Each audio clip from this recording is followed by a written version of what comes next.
리뷰의 마음 산책입니다. 안녕하세요. 오랜만에 찾아뵙네요. 그동안 어떻게 지내셨나요? 봄이 찾아오면서 갖가지 일들로 조금 분주하기도 했고 또 한동안 정신적으로 번아웃이 되어서 무기력증이 찾아와서 아무것도 하지 않고 지낸 날들도 있었어요. 그리고 여러 가지 일들도 있었고 녹음을 할 수 있는 환경이 되지 않아서 한동안 녹음을 못했는데 죄송하다는 말씀을 드리고 싶고요. 영상이 업로드 되지 않는 동안에도 많은 분들이 꾸준히 구독 신청을 해주셔서 얼른 알찬 내용으로 영상을 올려야겠다는 생각을 했습니다. 최근에 여러분이 읽고 계시는 책은 어떤 것이 있나요? 저는 최근에 아내를 모자로 착각한 남자라는 책을 읽었어요. 알마 출판사에서 출판을 한 버전을 읽었고요. 이 글은 신경의학자 올리버 섹스 작가분께서 쓰셨습니다. 그는 뇌과학 전문 분야 교수이시면서 신경학 관련 에세이를 쓰셔서 저명한 그런 대중 작가로 유명해지신 분이십니다. 이 책은 총 4부 24편의 스토리로 구성이 되어 있어서 내용이 꽤 많은 작품입니다. 1, 2부에서는 주로 인간의 뇌 기능과 인간의 뇌 기능의 결핍 그리고 과잉 에 대한 그런 사례와 생각들이 소개되고 3, 4부에서는 지적 장애인들에게서 발견되는 변형된 지각이라든지 발작적인 그런 회상 또 비범한 정신적 자각 그리고 그 이후의 현상적인 징후들을 보여주고 있습니다. 사람의 신경에 대한 내용을 다루고 있다고 보시면 정신? 신경? 에 대해서 다루고 있다고 보시면 되겠습니다. 이렇게 짧게 소개를 드리면 굉장히 좀 어렵게 느껴지실 것 같은데요.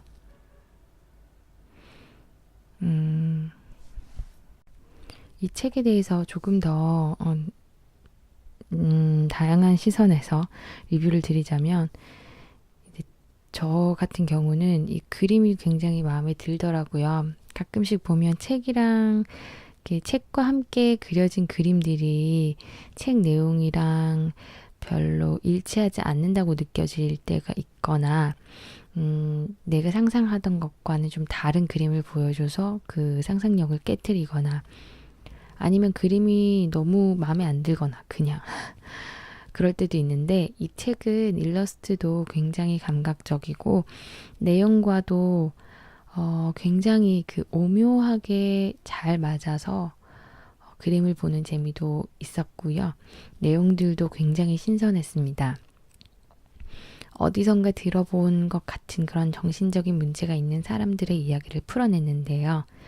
이것을 단지 호기심 어린 시선으로만 보는 것이 아니라 애정을 가지고 환자를 대하는 그런 작가의 자세가 정신적인 문제가 있는 사람들을 대하는 많은 독자들의 그런 생각 또한 바꿔놨을 것 같아요.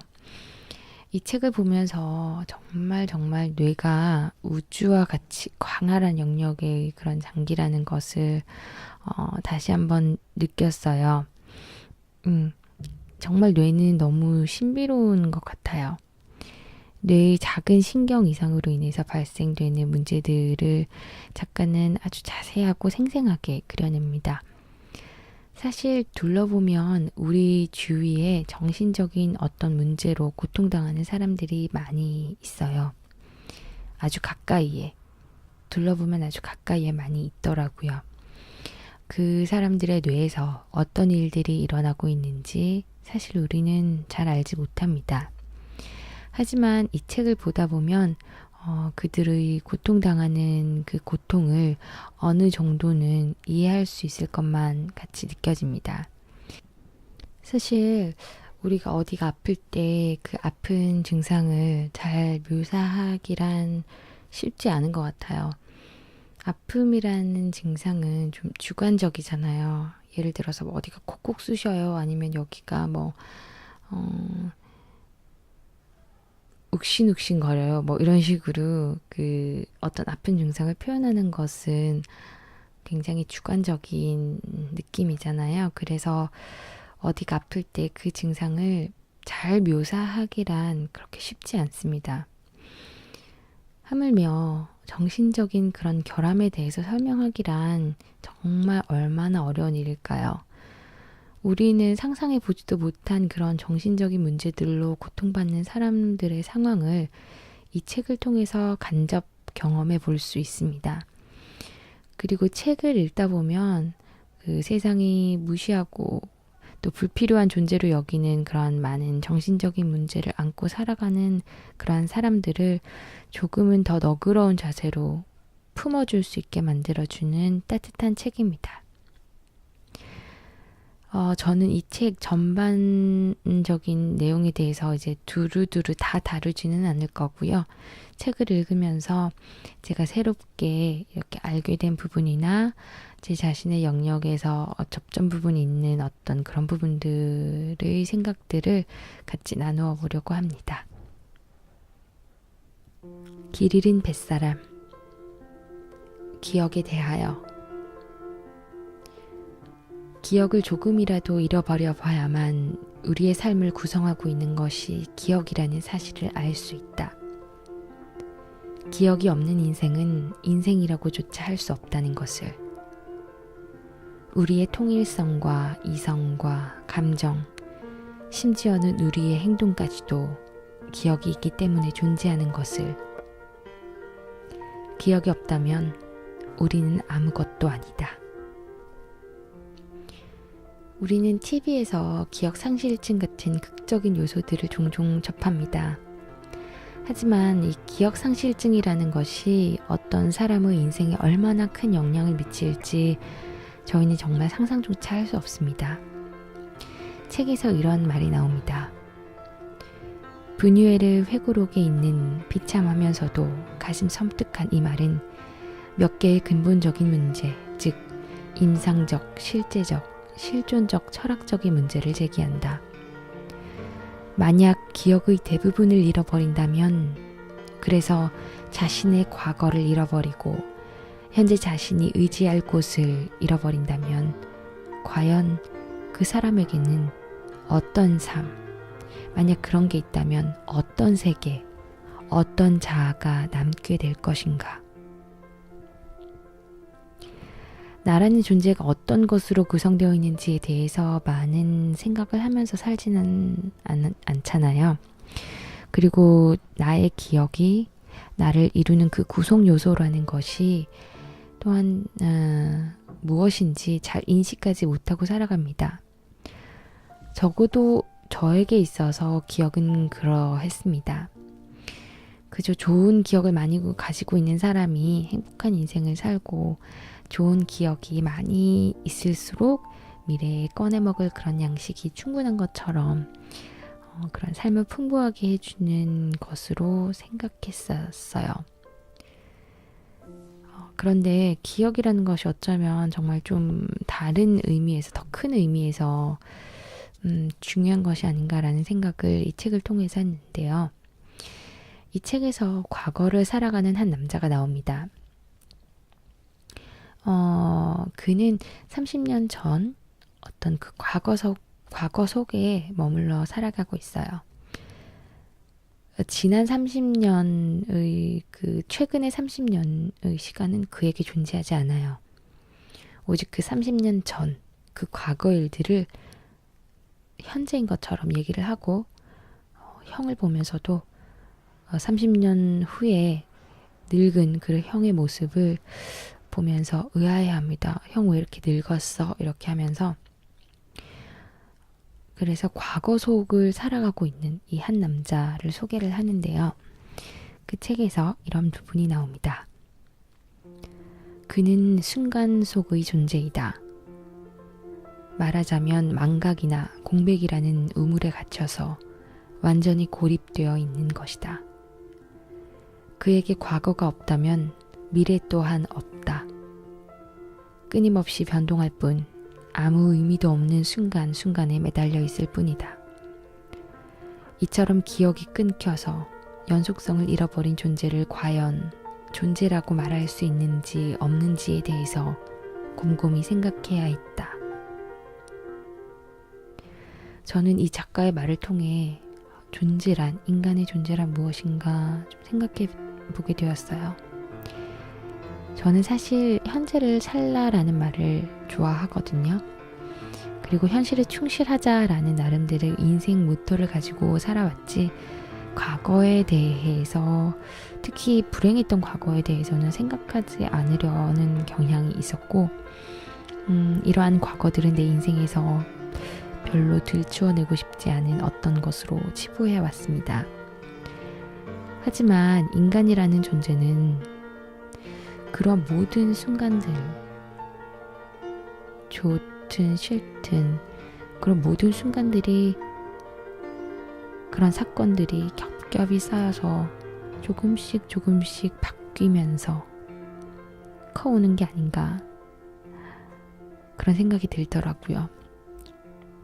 나무의 나이테가 겹겹이 쌓여오듯이 그러한 일련들의 사건들이 쌓이지 않으면 나라는 존재, 어떤 사람의 그 히스토리가 쌓이지 않으면 그것은 더 이상 그 존재가 아니게 되는 것이라고 느꼈습니다.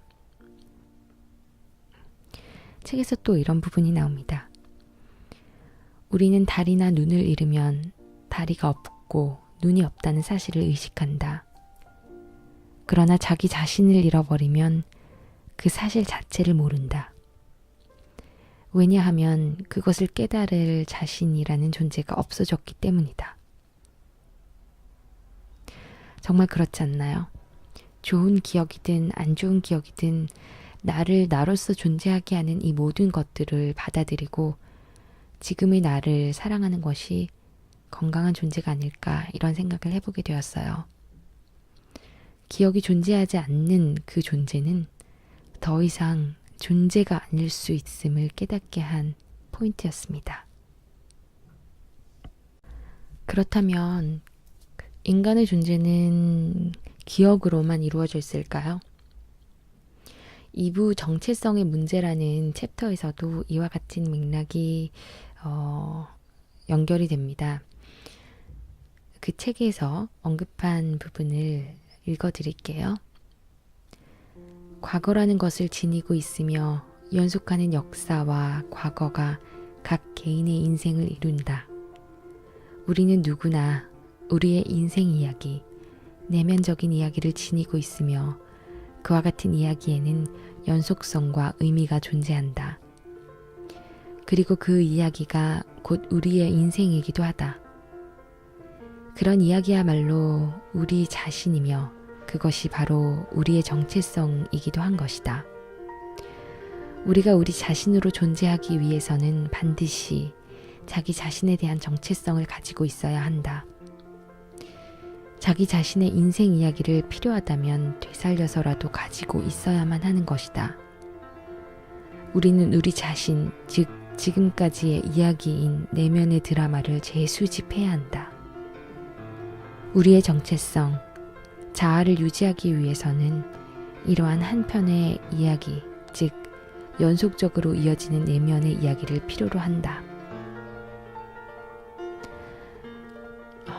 이런 부분에서 저는 또 한번 저 자신의 이야기에 대해서 정리를 해볼 필요가 있지 않나 라는 생각을 했어요. 그래서 일기라는 것도 굉장히 중요하고 나의 과거에 대해서 한번 되짚어보는 그런 시간들을 갖고 있는 작가들이 또 부럽기도 했고요. 여러분들도 여러분들의 그런 정체성을 확고히 하기 위해서는 여러분들의 그런 아팠던 과거, 즐거웠던, 행복했던 순간들, 그 모든 그런 역사들을 한번 되짚어보고 그 부분들을 잊지 않는 것이 얼마나 중요한 것인가에 대해서 한번 생각해 볼 수 있었으면 좋겠습니다. 작가는 이 기억을 잃어버린 남자에 대한 그 안타까운 마음에 간호사들에게 이런 질문을 합니다. 그에게 영혼이 있다고 생각합니까? 자, 그리고 간호사들은 이 질문을 듣고 몹시 분개하며 이렇게 말했습니다. 지미가 성당에 앉아있는 모습을 한번 보세요. 그리고 직접 판단하세요. 그리고 작가는 성당에 가서 그 잃어버린 기억을 가지고 있는 남자를 봅니다. 그리고 그는 한 번도 보지도 못했고 상상도 못했던 그 모습을 봅니다. 그 남자는 무릎을 꿇고 굉장히 성스러운 모습으로 종교의식을 추호도 의심 없이 받아들이는 그런 모습을 보게 됩니다.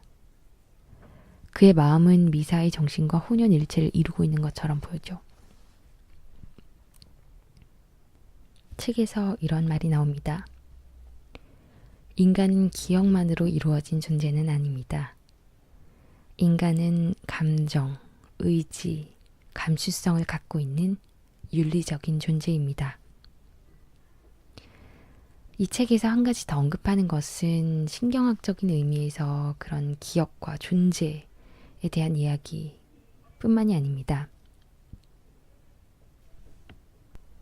이것에 덧대어 감정, 의지, 감수성에 대해서도 이 책에서 얘기를 하고 있어요. 이렇게 볼 때 인간이란 얼마나 복잡한 존재인가에 대해서 생각해보지 않을 수가 없습니다. 몸이 없는 크리스티너. 몸이 없는 크리스티너라는 챕터에서는 인간 존재에 대한 한 가지 더 중요한 부분을 언급합니다. 이 책에서는 다발 신경염에 걸린 여자에 대한 이야기를 하고 있어요. 크리스티너는 어떤 의미로는 척수신경을 빼내버린 것과 같은 그런 몸에 아무런 감각이 없는 상태를 가지고 있었고, 그것은 하나의 혼만 남은 것이나 마찬가지인 상태였죠. 육신이 없고 혼만 남아있는 그런 상태, 상상해 보신 적 있으세요? 자아란 무엇보다 육체적인 것이다 라고 프로이트는 말합니다. 육체가 자아의 토대라고 그렇게 말하는 것이죠. 고유 감각이야말로 매우 중요한 제육감이다. 그것이 없으면 몸은 느낄 수 있는 실체이기를 멈추고 본인 자신은 자기의 몸을 잃어버리고 마는 것이다. 이렇게 책에서 얘기합니다. 지금까지 우리가 인간은 기억, 감정, 의지, 감수성을 가지고 있는 존재라고 했고요. 이에 더하여서 우리는 육체를 빼놓고는 또 우리 자신을 얘기를 할 수 없습니다. 과연 온몸이 없어져 버리고 정말 정신만 살아있는 느낌이란 어떤 것일지 상상하기 매우 어려운데요. 우리는 그 입장이 되어보지 않으면 결코 그 마음을 이해를 할 수 없을 거예요. 몸으로 바람을 느끼고 날씨가 따뜻해져 간다는 것을 느끼고 고양이의 털 감촉을 느끼고 따뜻하게 살아 움직인다고 느끼는 것이 너무나도 일상적이어서 이것이 사라진다는 걸 한 번도 생각해 본 적이 없잖아요. 하지만 이렇게 육체를 빼버린 그런 정신만 남아있는 자아는 어쩌면 그 사과의 씨앗만 남은 것을 사과라고 하는 것과 마찬가지인 것 같아요. 저는 다른 점이 아닌 이런 색다른 관점의 아이디어를 제 머릿속에 던져주어서 그에 따른 파장이 막 이렇게 일어나는 일들이 참 좋은 것 같아요.